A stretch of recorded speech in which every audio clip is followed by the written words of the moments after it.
My name is Rabbi Aaron Raskin, and I come from a Hasidic home. I studied in the United Lubavitcher Yeshiva, and at the age of 13, we began to study Hasidic mysticism.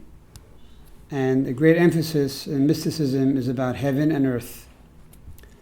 And therefore, we were able to understand somewhat of the origins and the schedule of how it works in heaven, and more importantly, how the soul comes from heaven and goes back to heaven, and the various stages that it has to go through when it goes into paradise.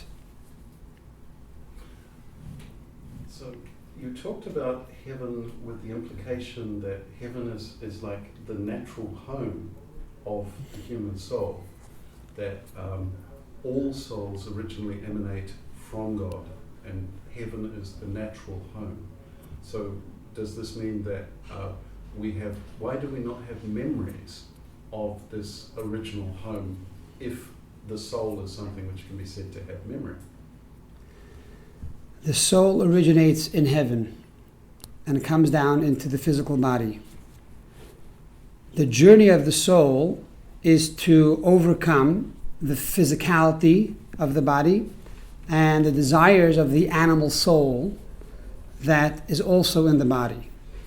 And because of that, the soul has no memory of heaven, because if it did, it would not have a true challenge in the everyday world. And God wants the soul to overcome the temptations of the body and the desires of the everyday world. And because of that, the soul does not have the ability to remember its origins in heaven. Furthermore, according to Kabbalah, the entire soul does not enter into the body. 3/4 or 3/5 of the soul is in the body. 2/5 of the soul remain in heaven. And there's a string or a rope that connects the bottom part of the soul with the top part of the soul. And therefore, once in a while, when we get a inspiration, it's the soul, like a tug-of-war, that schleps the lower part of the soul to wake it up. And it feels this jerk, this emotion, which reminds it that it has to once again go back on track. It has to recalculate to be able to fulfill its mission on this world. And that's why it's so important in Judaism that every day we study the Torah. The Torah is not only God's wisdom, and not only a book of code of how we are to live our lives, but the soul, by the fact that it studies Torah, once again reminds itself, so to speak, of its purpose down here in this everyday world. And it is now in a very comfortable place. And the soul, by studying Torah, is now once again strengthened. It's like food for the soul. And therefore the soul has the ability to strengthen itself and overcome the unsurmounting challenges that it comes in contact with. And then it realizes, with the fact that it has the strength of the Bible and the Torah, that it truly can overcome all of these tests, and that these tests are not unsurmounting, but rather they are surmounting, and they can be overcome. And each time the soul is able to overcome new challenges, in essence, the soul is now tapping into deeper resources and is becoming stronger and stronger. And that is why the Talmud says that God does not give a person a challenge that he cannot overcome. If the challenge came in your way, it means that it's for you to overcome that challenge, and that you have the tools within you and the power to be able to overcome that challenge. Be careful with your right hand. You're very close to the mic. Okay? Yes, I noticed the tapping could be picked up. It's a very sensitive mic. I heard a little bit, but it's okay, I think. Yeah. So, if I understand what you're saying correctly, you're suggesting that from the soul's perspective, Earth is a type of school where we are sent out, we are emanated forth from the Godhood, from the divine, from that essence of God, and we take incarnation, we descend through the four worlds, if there are four worlds. Correct. Down to the lowest level, which I think is this physical earth. And you also mentioned that we are a composite creature. We have an animal soul, which perhaps grows with the body, but there is a spiritual soul which descends and somehow integrates or fuses and has the responsibility to guide that animal soul. Would that be a fair summation? Yes, it would. Every human being has basically two souls. One is the godly soul, or the intellectual soul, and the other is the animal soul. The animal soul desires existence, and therefore it desires food, it desires shelter, it desires pleasure. The animal soul is not necessarily evil, but it is needy. The job of the godly soul is to use the animal soul to perfect the world and to bring kindness to the world. In other words, even in Judaism, there are two schools of thought.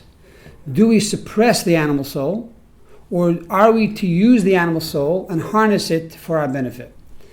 The school of Musar primarily says the animal soul desires physical things and even lustful things, and therefore you are to suppress the animal soul. And that is, don't eat too much and don't sleep too much, don't care about the body, focus on prayer, charity, Torah study, etc., etc. The Baal Shem Tov, which is the Hasidic philosophy, says that the animal can be harnessed. Just like the physical animal has more energy than the physical human being, so too the spiritual animal also has more energy. And therefore, if we can convince or harness that energy, not only do we have the power of the godly soul, but we have the power of the animal soul as well. And just like man driving on a horse, 1 horse or 8 horsepower can travel a further distance than walking, so too if you can harness the animal soul, and therefore eating kosher food or eating healthy food, you're able to add to the strength of the godly soul and truly accomplish much more in this world and for the soul. Another concept is that the soul is not only coming down for the soul. In essence, the soul is coming down for the body. In other words, to refine the body and to refine the world. Because ultimately, in the Messianic era, God will come down to the world and live together with the humankind of the world. And therefore, every time we do a good deed, we are creating another brick for God's home in which God can physically come down and dwell together with the rest of the world. So it's a double mission. On one hand, the soul gains points, and the soul goes higher every time it does a good deed. But the ultimate purpose of the soul's descent into the world is to create a dwelling place for God down here in this world. And that will be revealed when Mashiach comes, when the Messiah comes, and God will reveal the plan of creation to the entire human race. We will see that all the good deeds that we did created this castle or this temple for God.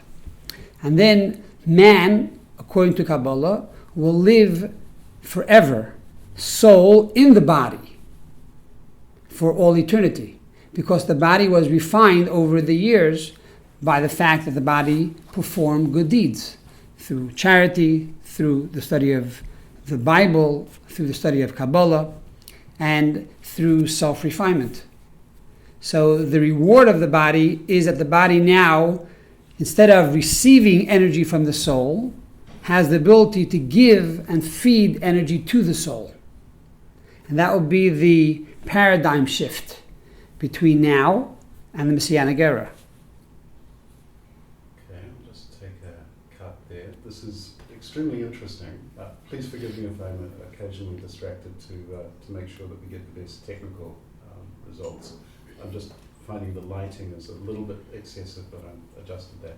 So from what I'm hearing, I understand that in some ways it sounds like one of the goals of your tradition is the recognition that you are rebuilding Solomon's temple on earth, and that each of the stones of that temple is the life of a human being. Is that a reasonable approach? Any good deed you do by helping a human being or following a law of the Torah, of the Bible, we are creating another brick in this world that will allow God to dwell in his home. And obviously this is a figurative concept because God is already here. According to Kabbalah, God manifests himself within the world, and there would be no living thing or even inanimate object that could exist without the fact that God is constantly recreating that object every moment anew. But yet God is now in a concealed state.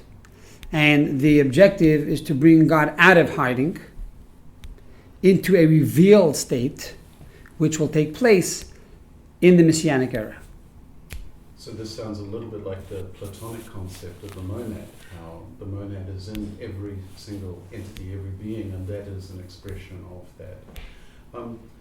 I'd love to follow along those lines, but we're getting off a little bit off the topic. Sure. But I understand this is a very important base or background to set the stage for where things are going ultimately.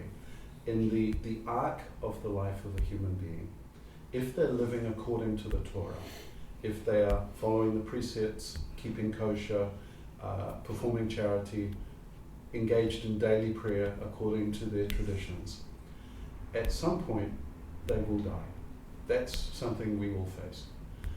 What can the average God-fearing Jewish man or woman who keeps Torah, who keeps kosher, who keeps all the traditions, what can they expect at the end of their life?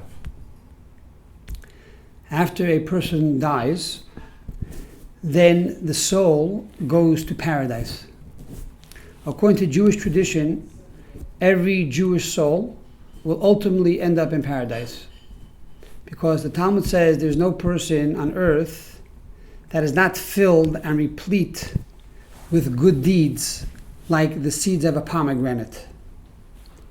So even if the person did not do it intentionally, throughout a person's lifetime, he is definitely accumulating a lot of good deeds.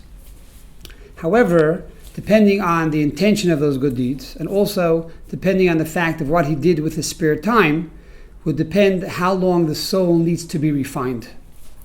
The example that I like to give is, you have a clean white shirt, and then you indulge in eating delicious meatballs and spaghetti with a lot of tomato sauce. And as you're slurping in the spaghetti, the tomato sauce gets over your white shirt.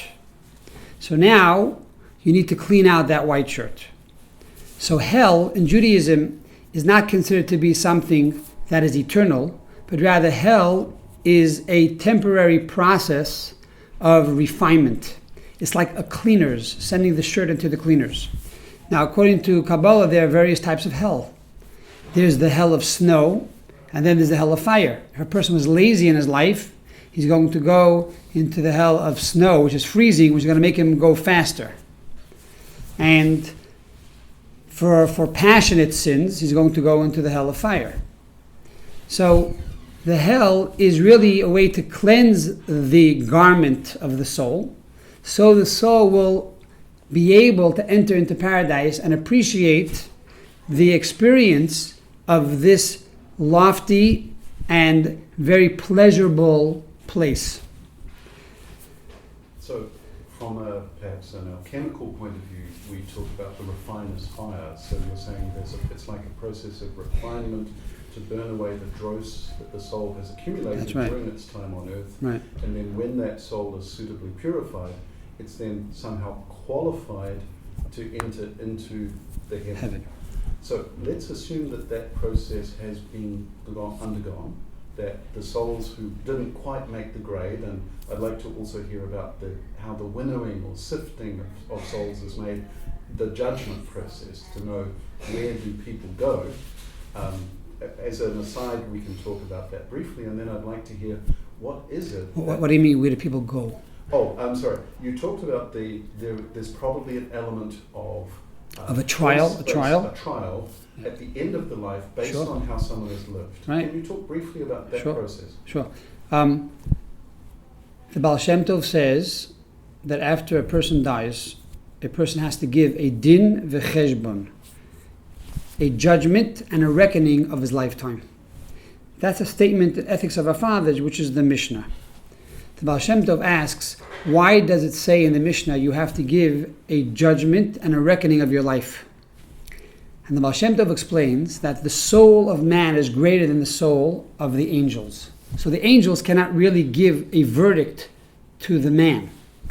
So therefore, they show the person a video of his life. And they tell the man, now you give the judgment of that video. So you can say righteous or wicked, good or bad.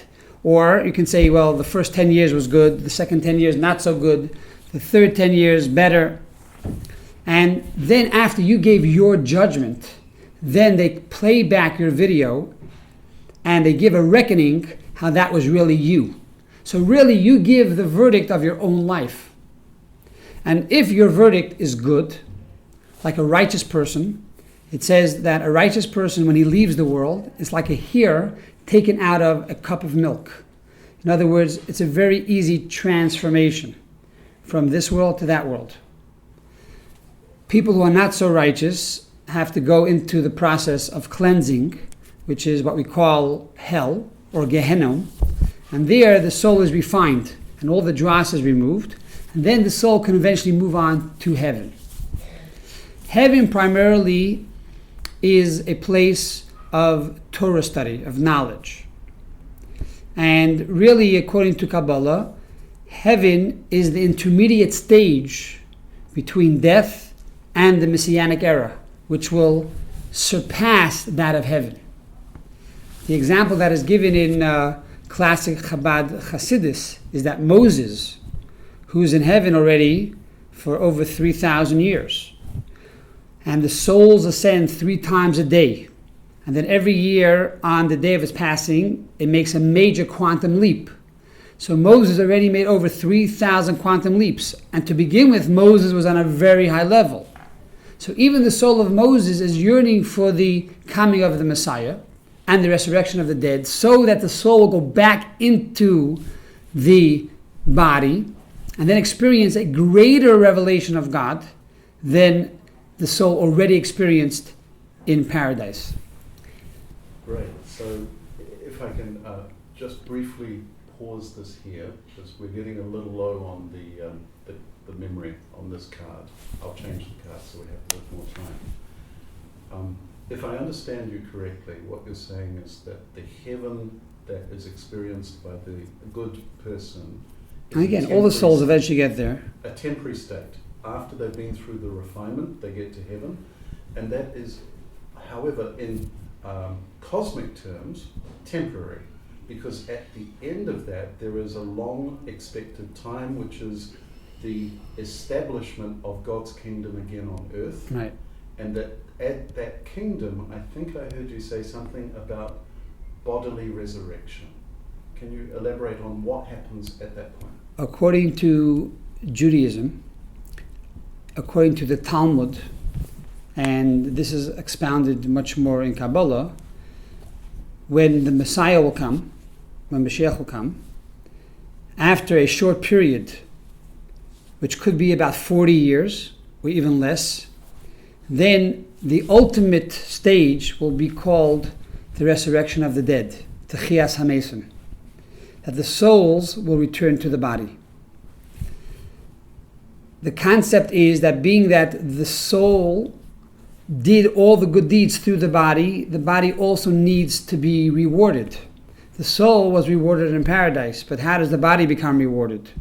So the body will once again be resurrected, the soul will return into the body, and now the body and soul will receive its reward down here in this world. According to the later Kabbalists, meaning from the teachings of Rabbi Isaac Luria of the 16th century, and this has also been the opinion of Chabad Hasidism, that this stage of resurrection will not be a temporary stage, but will be an eternal stage. That for all eternity, the soul will be in the body. And the rationalization of this is that the body comes from God. And as we know it, it comes from the essence of God, representing the level of the Ein Sof, which is the infinite light. The soul, which is spiritual, represents the finite light. If I understand correctly, is that there is a temporary situation, then there is the establishment, and as you just mentioned, an eternal state of bodily resurrection. And I'd love to hear about some of the rationalization specifically of how will we as individuals, or those of us who experience that, how will this be experienced by a human being after the Messiah comes? You want to know the exact setup, how the resurrection will take place? Well, not so Or much how what it takes will be- place, what but will the assuming preoccupation of the whole world? resurrection has taken place. For instance, you mentioned, I think, yesterday or the other day in your teachings that we start out in Eden as male and female together. And are we resurrected, for instance, in male and or female bodies, or some other body which combines that? Sorry, I can hear either male or something. This guy's good. Yeah. The way a person dies, that's the way the person will be resurrected.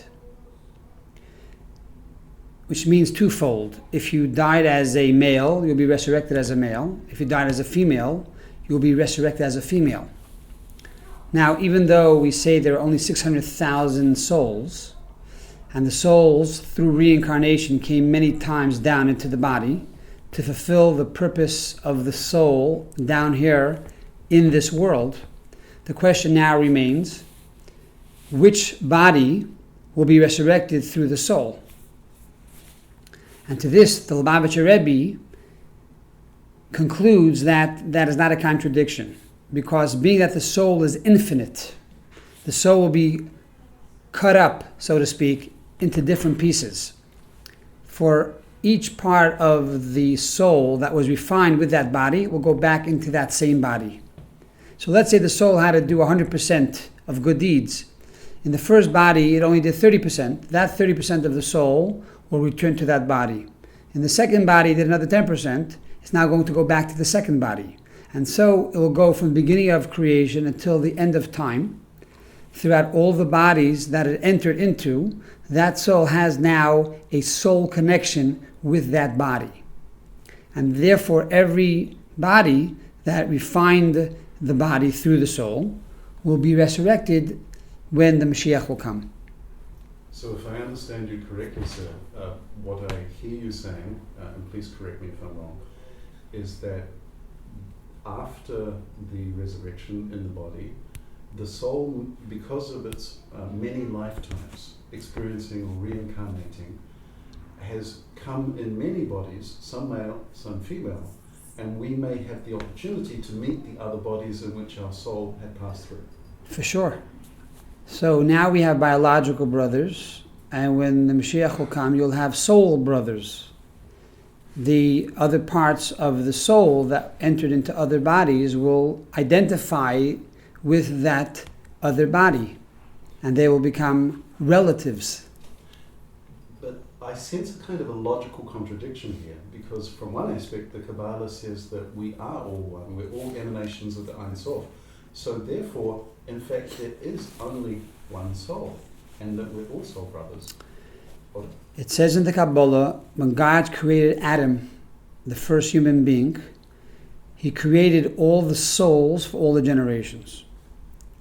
And from Adam, the souls were split up into 600,000 principal souls.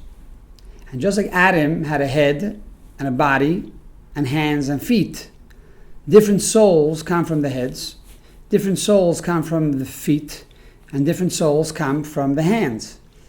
And that's why there are certain people that are naturally leaders and rise to leadership and are international figures.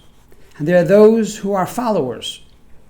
And even though every follower can also be a leader, and every leader must also be a follower, but primarily the souls that come from the head are perhaps more intellectual, smarter, and more charismatic.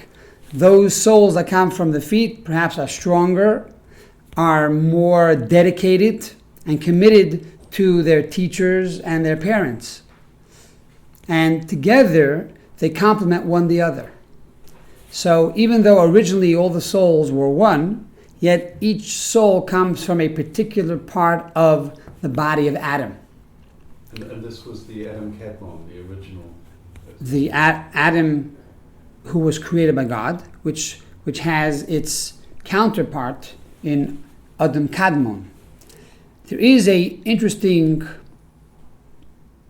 sidebar that Hasidus talks about, and that is that there are souls that are called new souls that were not part of Adam Kadmon, that are considered to be greater than Adam. And the first that we know about was the soul of Rabbi Zalman of Liadi, the Alter Rebbe. The Baal Shem Tov said that he was called a neshama chadasha, a new soul, which according to Chabad philosophy means A, it was not part of Adam Kadmon, primordial man, and B, it also comes from a higher place than primordial man.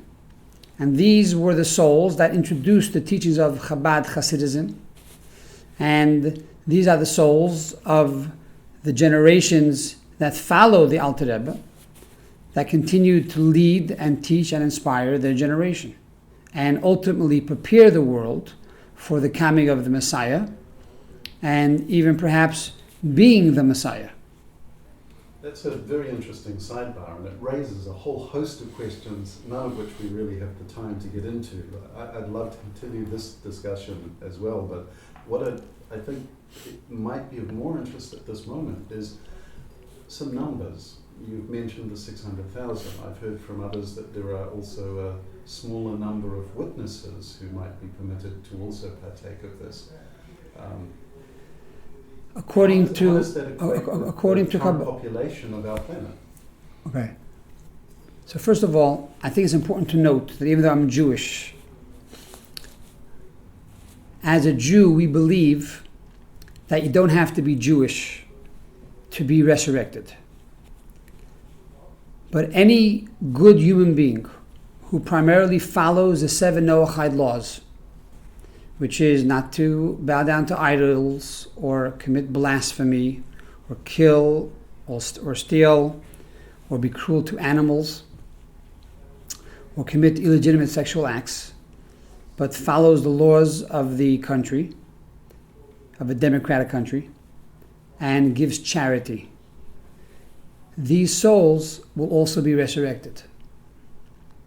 And therefore, every human being has this potential and this capacity for eternal life with the advent of the coming of the Messiah.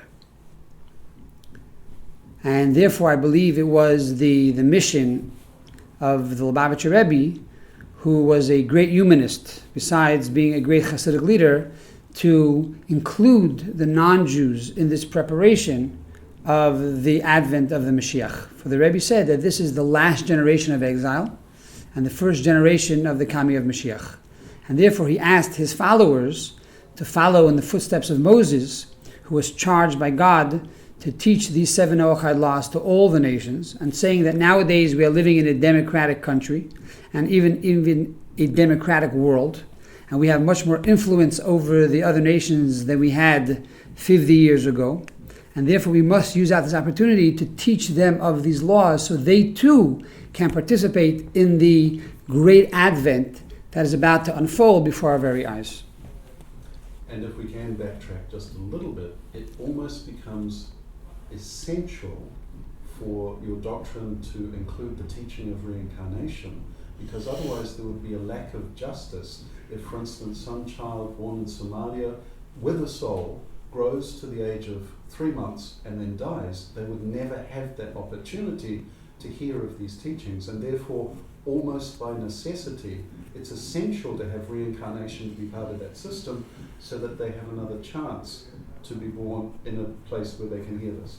There's a famous story of the Baal Shem Tov, that a couple came to him for children, and he refused to give them a blessing. And after many years of begging and pleading with the Baal Shem Tov said, fine, I will bless you with a child, but remember, you are to be very stringent and scrupulous in feeding him the top level of kosher food.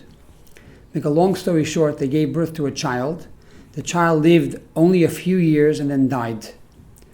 When they came back to the Baal Shem Tov to complain, the Baal Shem Tov said, you are to know that you were chosen to be the parents of this child. This child was born Jewish, and because of a very dark period in history, it was sent into a monastery, and it was saved by very nice people. However, it was not fed kosher. And after it left the monastery and it went back to its home, it resumed its life as a religious Jew.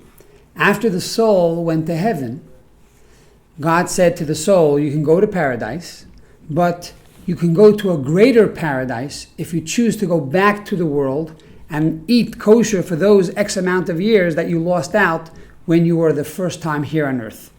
And the soul chose to go back into the world.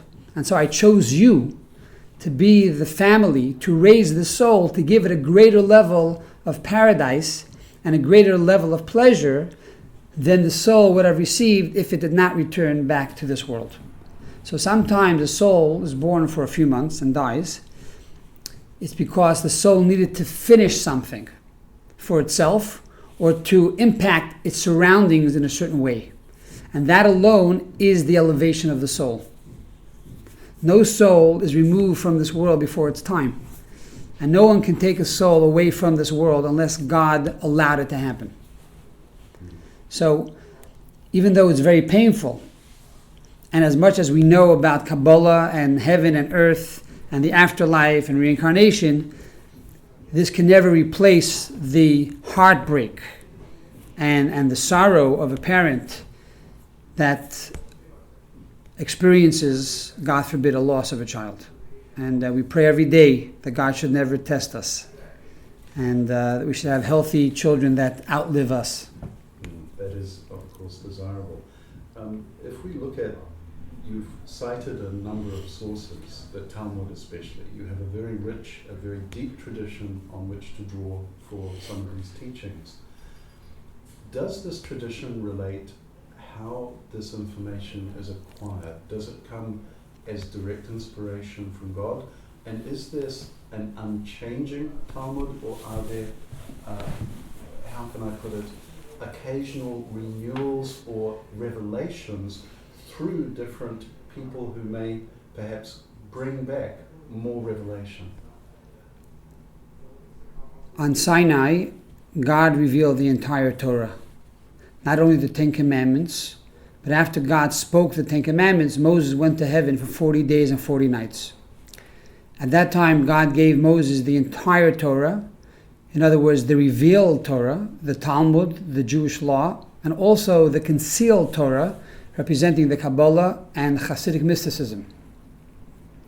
However, most of this was kept concealed. Mysticism and Kabbalah was kept under the hat and only passed from leader to leader until Rabbi Shimon Bar Yochai, the author of the Zohar, around the 1st century, revealed the Zohar to his generation. And even children at that time were walking around the streets fluent in the teachings of the Zohar. After that, again, it became concealed for many generations until the 15th and 16th centuries, when the Kabbalists arose and they again began to reveal new teachings of the Kabbalah. Now, the Arizal did create a structure of tzimtzum and creation and the worlds in a very logical, methodical way that was never introduced before. But after that Arizal, again it was concealed until the time of the Baal Shem Tov, which was the early part of the 1700s, that the Baal Shem Tov now revealed a new level, which was called Hasidic philosophy. And there even more concepts of heaven and earth and reincarnation were introduced. So the general concept was introduced at Sinai. The idea of reincarnation, however, was not known till the time of the Arizal, Rabbi Isaac Luria. So for many generations that was concealed or even not taught. Interestingly enough, the doctrine of reincarnation was known among the early Christians, and I think it was in 400 AD that they decided that that particular teaching would be anathema from their church. And so it's an interesting approach. Is there anything you want to say about how would you summarize the most important thing? If you're in an elevator and someone says to you, Rabbi, what do I need to know to get into heaven? What's the most essential thing I need to do? Grab every opportunity that comes your way to do good. And before you go to bed at night, ask yourself if I did something to help another person. And if not, don't go to sleep.